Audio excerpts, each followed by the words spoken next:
Panitia Khusus atau Pansus 10 DPRD Kota Banjarbaru terus menseriusi pembahasan regulasi Raperda Pengembangan Ekonomi Kreatif. Tak hanya rapat internal legislatif, rapat dengan dinas terkait dari pemerintah Kota Banjarbaru pun dilakukan, bahkan sampai menggali informasi dari Kementerian Pariwisata dan Ekonomi Kreatif. Meski dalam perjalanannya sempat alot, tujuannya tetap untuk mendapatkan pemikiran yang berujung pada peningkatan ekonomi kerakyatan melalui pengembangan ekraf.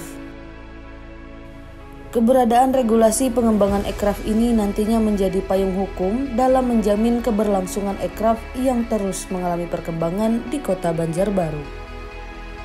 Termasuk di dalamnya mengatur pengelolaan, pembinaan, dan pembiayaan bagi para pelaku ekraf, sampai dengan mengatur keterlibatan masyarakat di sekitar dan manajemennya.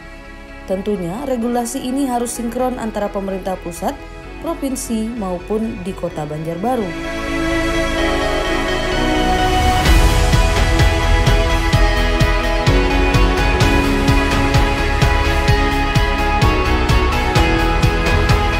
Secara nasional tadi kan sudah ada Undang-Undang Ekonomi Kreatif, terus ada peraturan pelaksanaannya PP nomor 24 tahun 2022 yang kebetulan tadi ingin disinkronisasikan dengan beberapa rancangan peraturan daerah yang sekarang salah satunya adalah rancangan Perda Pengembangan Ekonomi Kreatif Kota Banjarbaru. Nah, oleh karena itulah diskusi kelompok terkumpul pada hari ini menjadi sangat penting dalam konteks mau mensinkronisasikan muatan yang berlaku secara nasional dan nanti muatan yang ingin dibuat dalam regulasi dalam bentuk peraturan pemerintah tadi.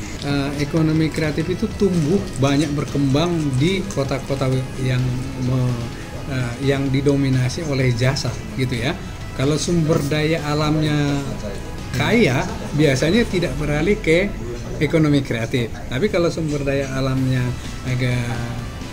agak minim, biasanya justru upaya untuk mengembangkan ekonomi kreatif itu makin kuat. Karena itu kan merupakan salah satu substitusi. Artinya ketika di sini tidak terlalu banyak yang bisa dioptimalkan ya beralih ke situ. Oleh karena itu menurut saya Kota Banjarbaru itu potensial sebagai kota jasa yang mengembangkan ekonomi kreatif.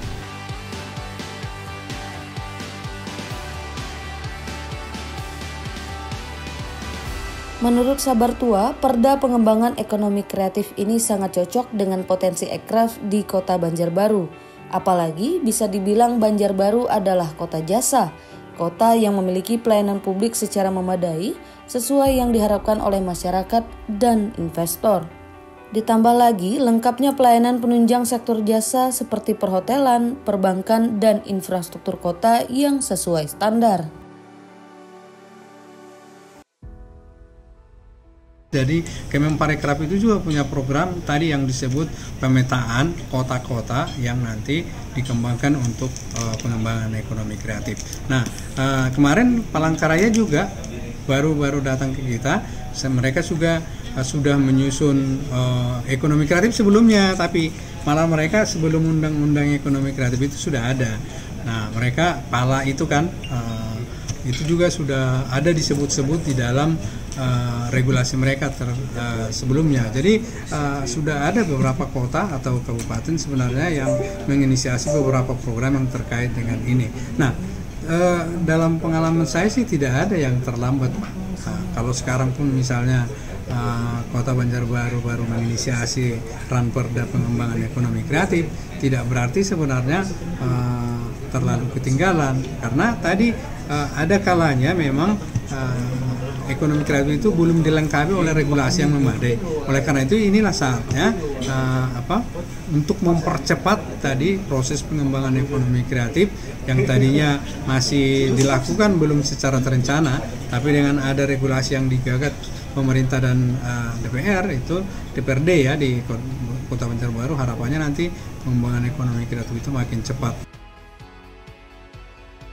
Kementerian Pariwisata dan Ekonomi Kreatif pun mendorong Panitia Khusus atau Pansus 10 DPRD Kota Banjarbaru untuk bisa segera mengesahkan Raperda Pengembangan Ekraf ini. Namun tentunya DPRD Banjarbaru perlu bersinergi, berbagi tugas, dan mendukung eksekutif agar potensi ekraf di Kota Banjarbaru bisa maksimal digarap. Undang-undang ekonomi kreatif itu juga inisiatif DPR, Pak, bukan pemerintah ya. Jadi sama dengan yang ada di sana.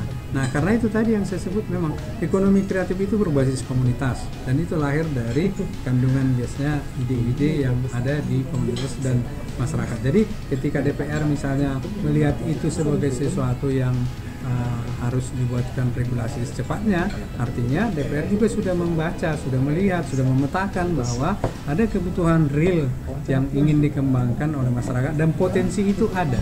Jadi saya sangat memberikan apresiasi tadi ketika kemudian DPRD Kota Banjarbaru mengambil inisiatif untuk penyusunan rancangan perda tentang pengembangan ekonomi.